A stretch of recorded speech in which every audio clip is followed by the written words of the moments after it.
In this video, we're going to talk about the 5 foundational skills that you need in order to be a great coach. My name is Bonnie. I'm an experienced coach and the accreditation facilitator here at the Coaching Masters. This channel is all about helping you achieve complete coaching mastery to up-level your skills and grow your business. So step number 1, what is the first foundational skill that is going to make you a great coach? It is active listening. Now, I do another video where I do a deep dive into this, so I won't spend too much time on it here. But active listening is about really listening to your client. It is making sure that you turn on your listening ears and you just get fully engaged to listen to what your client is saying. Now, this is really important because it's not that often that we get to give someone this gift of just being listened to. A lot of the time we are engaging in conversation. Someone is trying to, think about what they're going to respond to us. They may be thinking of the next question or, the next thing that they can find that is going to relate to you. So that when you tell a story and then that person goes, oh yeah, I had something similar, right? They're trying to find reasons to connect with you. Now, this is not what coaching is. Coaching is just focused on you. So whatever you are saying, the coach is listening and not listening to respond, but listening to understand to what you are truly saying to them so that they can get a better understanding of you and who you are and what you want. Step number 2, or skill number 2, is all about being present. So again, this goes hand in hand with that active listening. They are fully engaged, listening, present with you in the here and now. So everything that you are saying, the focus, like I said, is just around you. And it is such a privilege that coaches get to give this space to people because it is so rare. A lot of the time, you may be talking to someone and they are off on their grocery list or thinking about what they are going to be doing later. And it's never just that full focused, present attention focused on you. So this is what coaching is able to give, is the coach is there to create a safe space where the client is able to open up and just express anything that has been happening for them, anything that is on their mind in the current moment.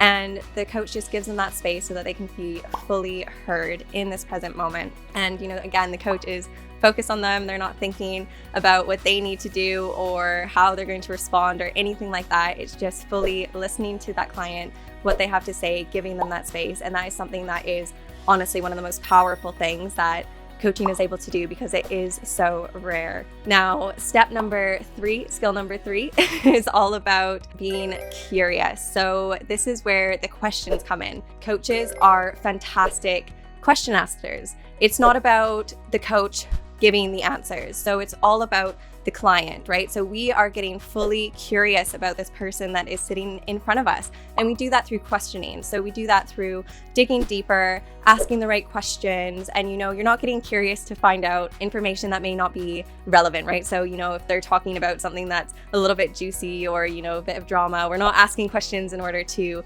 figure out more details with that. We're asking really valuable questions that are going to be able to, 1, help us understand fully what this client is bringing to us, what this client is trying to say to us, and then we can listen to what they're saying and get just a fuller picture of then what they want, right? So a lot of the process of coaching is about digging deeper, and so we ask a lot of questions that help us figure out who this person is and who they are at their core, and we ask them questions that they have probably never been asked before. A lot of the questions we ask, clients are always like, oh wow, that's a really good question, or we have to deal with a lot of silences. The silence in coaching is powerful, right? So sometimes we just sit in silence with clients waiting for a response. And that is completely fine. That is completely normal. And it's important to get comfortable with those silences while you are coaching, because this is the space where people can really go into themselves and process these questions that they have simply never been asked before. And for a lot of people, they are just brand new,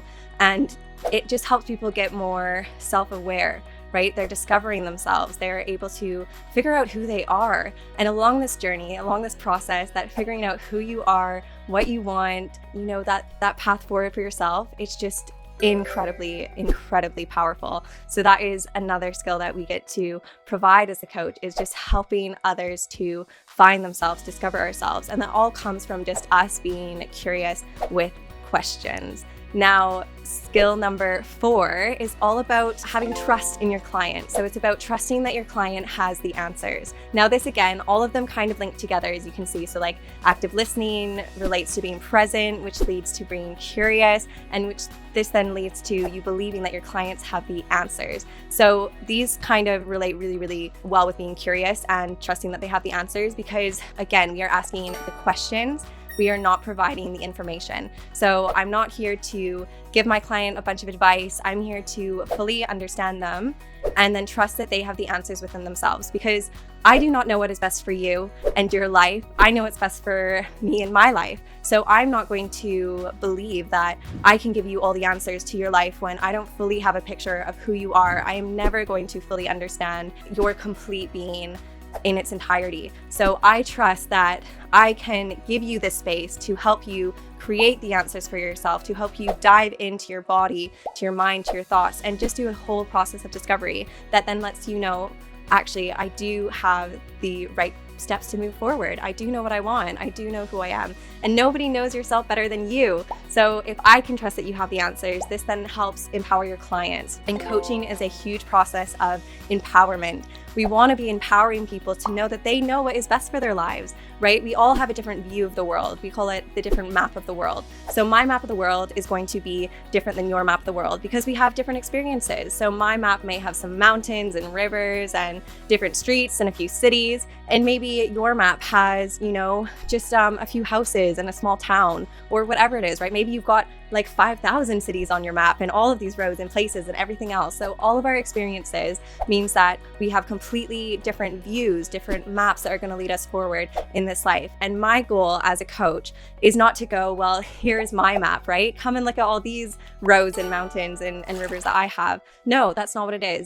My goal as coach is to figure out your map. So figure out, okay, so what does your map look like? What do those cities look like? What is that lighting system? Like, what is going on in that complete map of the world? So my job is to come onto your map and view your perspective and help understand what is going to be right for you and what the right path for you is moving forward. This makes me really, I can't be biased. I need to be really unbiased. I don't want to impose my map of the world on you at all, because I believe that you have the answers. Your map is incredible. You know what is right for you. You know what is the best path to move forward. And it's just my job to help you discover that path for yourself, to show you that you do have the answers inside of you. And this honestly is just so inspiring when you see clients discovering these things for themselves, right? Yes, I have a lot of knowledge in wellness and mindfulness and all of these other skills. So yes, I can be helpful, but I'm not going to just go in right away and think that I know best for my client. I need to see who they are, what they need, and just get that full understanding of them from being curious, from asking questions, and just believing that they have the answers. So skill number 5 that you need to have as a coach in order to be successful is to know that your client is the one that needs to do the work. Sometimes we can see this person in front of us and we can believe that they can do it. We can see the path forward and we're just like, why aren't they taking these steps? Why aren't they progressing? Why aren't they doing their action steps? And it can be really frustrating for us as a coach because we are, providing accountability. We're providing this space for them to create it. We're providing them to see the action steps. We're providing them that space to see the process and walk out those action steps with them. So, when is this going to happen? When are you able to do this?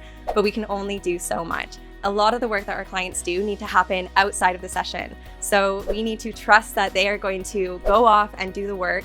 And we need to know that if they don't do the work, it's not on us. It's not our role as a coach to do the work for them. We can't want this goal more than they want this goal. They need to be the ones that take action, that follow through, that are, doing the work outside of the sessions. And that is where the majority of the work happens, right? We are a small hour or half hour, however long your sessions are in their day compared to the rest of their week. We are such a small piece for that client. And so they need to be the ones that are determined to do it outside of the sessions, right? So like they say, we can lead a horse to water, but we can't make it drink. And this is the same thing here. So you need to be willing to accept that your client is the one that needs to do the work. And again, this comes with people that are ready for change. So we can't force someone to change. I'm sure we have all know someone in our life who we're just like, God, I just wish that person would change. If only they would do this, right? They would be the perfect mother, or they'd be the perfect spouse, or whatever it is. But we can't force anyone to change. They have to be the ones that choose to change. And so it is just on us to guide them, to help them with their action steps by just walking it out in the session, right? We do as much as we can in the session, but they need to be the ones that then get out there and do the work and do what they're going to say they do, so that they come back and have this process to move forward with you. And I would also like to say in that as well is that if you have someone that is continuously showing up and not doing the work, there's a disconnect, right? You could have someone that's saying that this is really important to them, but if something's important to them, they're going to do it, right? So you need to figure out, one, is this actually important to them? And if it's not important to them, then maybe there's something else that's going to be more important for them at that time, right? So we always like to work in scales, on a scale of 0 to 10, how important is this for you to achieve now? Maybe it's important later, but it's just not the time now. Is there something that would be calling their attention more? Is there something that would be more important for them to work on at this time?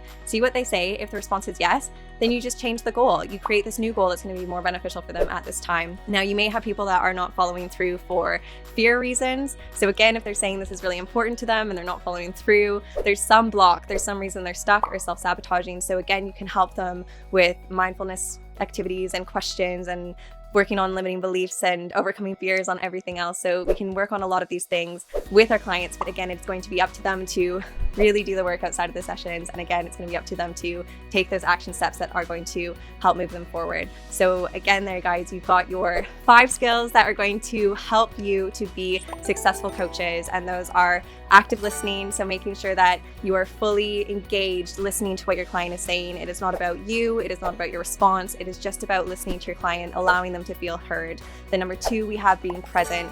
So being with them in that space, creating a safe space for them, creating a space where they can really feel free to talk about anything that is on their mind, and just being with them and allowing yourself to listen to them, not getting distracted, just making sure that they know this time is for them. Number 3, we have being curious. So asking those questions that are going to allow you to dig deep to help them uncover themselves, even if it's going to be a little bit challenging. Sometimes digging deep leads to a bit of challenge sometimes. So we need to be ready to know when we need to push that challenge and challenge our clients a little bit with our questions, just so we can help them uncover and dig a bit deeper within themselves. Step 4, we need to trust that our client has the answers. They know what is best for their own life. I do not know what is best for their life or what they should do or anything else moving forward. So I need to trust that they can be empowered enough to make their own decisions. Step 5 is all about, again, knowing that your client needs to do the work for themselves. They need to be the ones that want the change. They need to be the ones that are actively taking the action towards their goal. And if they are not, it's not on you. It doesn't make you a bad coach. It just means that maybe they're not ready. The goal is not important enough to them at this time,